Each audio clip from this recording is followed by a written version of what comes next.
វីដេអូខ្លីមួយទៀតណាអញ្ចឹងបងប្អូនតែសួរខ្ញុំណាចំណៃជាឈុតហ្នឹងណាថាប្រើប្រាស់មិនណាអញ្ចឹងចំណៃជាឈុតហ្នឹងគឺ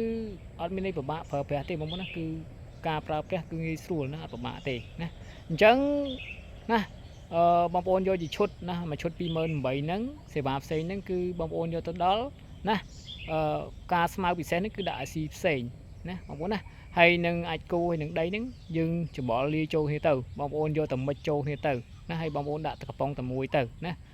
ហ្នឹងគឺរបៀបប្រើណាហើយទឹកថ្នាំសម្រាប់អលោកដែលអត់ឈឺបងប្អូនលាយជាមួយទឹកធម្មតា 10% ទៅណាហើយចាក់ទឹកថ្នាំចូលធ្វើម៉េចឲ្យទឹកថ្នាំហ្នឹងអឺច្រើនជាងទឹកធម្មតាហើយសម្រាប់អលោកឈឺបងប្អូនអឺ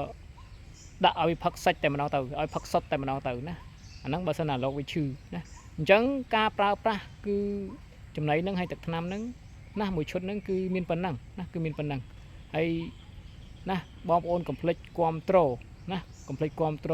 ជាឈុតហើយនឹងកុំភ្លេចគាំទ្រជាគីឡូបងប្អូនណាគូអំបិលជ័យអំបិលមានលក់ជាគីឡូហើយនឹងជាឈុតបងប្អូនស្រឡាញ់ជាគីឡូយកជាគីឡូបងប្អូនស្រឡាញ់ជាឈុតយកជាឈុតហ្នឹងហើយវីដេអូមានប៉ុណ្ណឹងអរគុណច្រើនជំរាបលាណាហើយចាំជួបវីដេអូក្រោយទៀតអរគុណ